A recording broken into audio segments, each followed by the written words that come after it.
안녕하세요. 2024년 1월 29일입니다.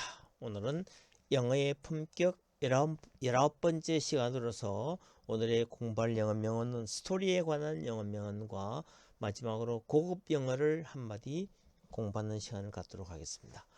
매번 하는 우리 영어 명언을 통해서 영어와 친해지는 7가지 특징을 살펴보겠습니다. 첫 번째, 영어 명언은 촌철살인의 표현이고, 둘째, 한 문장 한 문장이 고급스러운 실용 영어이며, 셋째, 눈으로 뜻을 파악한 뒤 큰 소리로 40배 정도 낭독한다.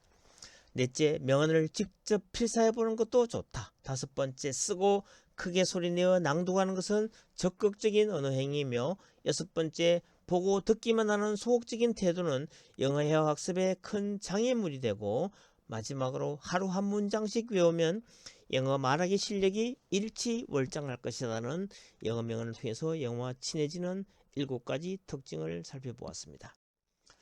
자, 다음에는 영어 공부에는 2가지 영역, 세분하면은 4가지 영역이 있습니다.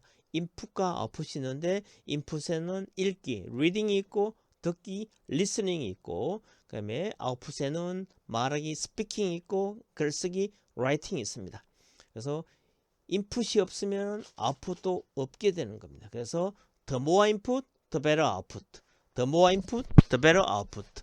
읽기와 듣기를 많이 하면 할수록 말하기와 글쓰기가 잘 될 수 있다는 영어 공부의 4가지 영역을 살펴보았습니다.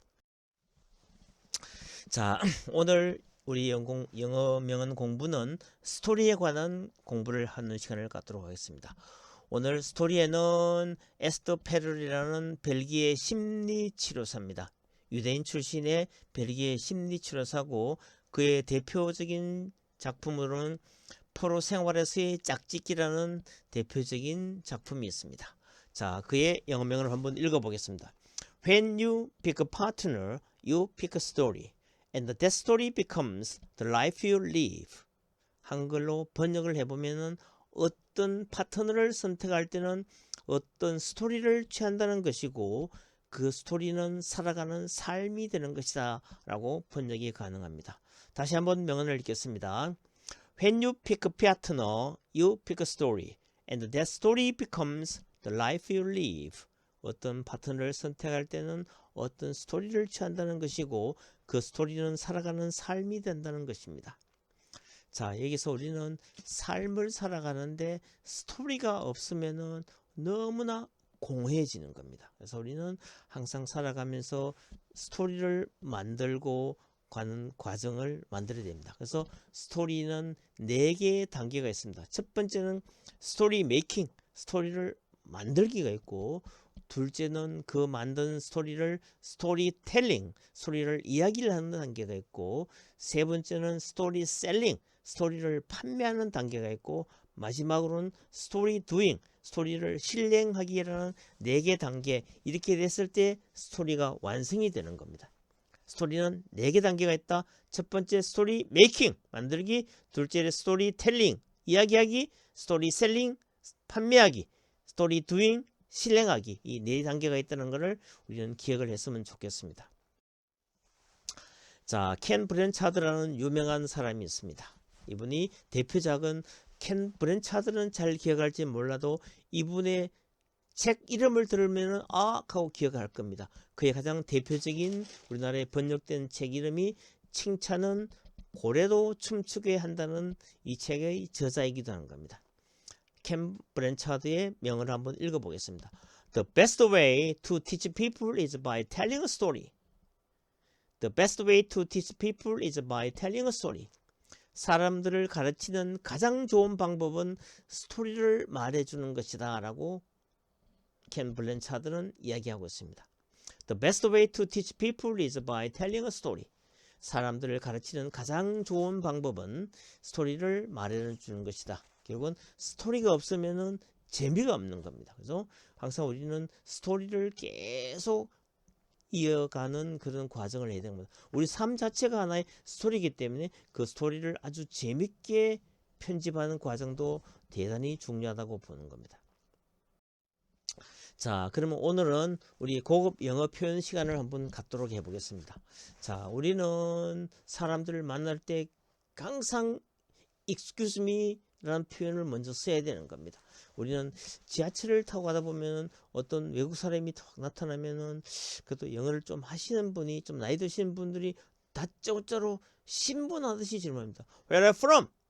어디서 왔니? 이렇게 물으면 상당히 참 그 질문을 받는 사람들도 상당히 좀 당황스러울 거기 때문에 이때 우리가 그 사람의 마음을 풀면서 마음을 열게 해주는 표현이 있습니다. Excuse me, I was wondering if I ask you where are you from? 이렇게 물어보면 우리 한글로 번역을 하면은 신뢰가 안 된다면은 어디서 왔는지 여쭤봐도 될까요? 라는 이런 표현입니다. I was wondering if I ask you. 그 다음에 우리가 질문하고 싶은 질문 이 문문을 갖다 붙이면 모든 문장들이 아주 고급스럽고 polite한 문장이 되는 겁니다. 그래서 I was wondering if you could help me 이런 표현은 실례지만 좀 도와줄 수 있겠습니까? 라는 아주 정중한 표현이 되는 겁니다. 그래서 I was wondering 이거는 I wonder, I am wondering 보다 I was wondering이 더 공손한 현재형 표현이 되기 때문에 I was wondering if I ask you 다음에 어떤 문장을 갖다 붙이면은 아주 polite한 공손한 고급 영어가 되기 때문에 이 한 문장만 여러분들이 기억을 하면은 영어는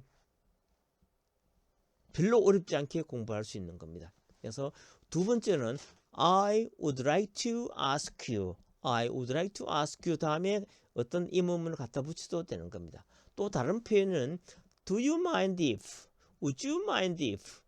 자, Do you mind if I open the window? 창문 좀 열어도 될까요?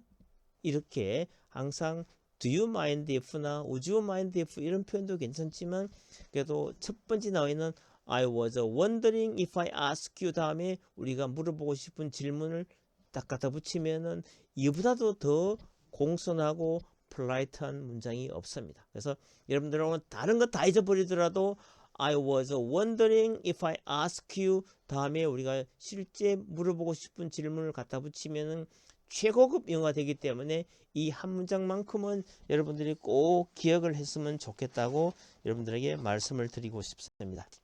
자, 그러면 오늘 우리가 공부했는 스토리에 관한 영어 명언을 한번 복습을 하고 오늘 영어의 품격의 시간을 마칠까 합니다. 자, 우리 에스더 페렐 유대인 출신의 벨기에 심리치료사에 있는 영어 명언입니다. When you pick a partner, you pick a story, and that story becomes the life you live. 어떤 파트너를 선택할 때는 어떤 스토리를 취한다는 것이고 그 스토리는 살아가는 삶이 된다는 명언이 되겠습니다. 자, 그 다음에 켄 브랜차드의 명언은 The best way to teach people is by telling a story. 사람을 가르치는 가장 좋은 방법은 스토리를 말해주는 것이다. 그리고 우리 마지막 고급 영어는 I was wondering if I ask you 다음에 우리가 묻고 싶은 질문을 붙이면은 아주 고급스러운 polite한 영어 표현이 되는 겁니다. 자, 이상으로 오늘의 영어의 품격 시간을 마치겠습니다. See you next week.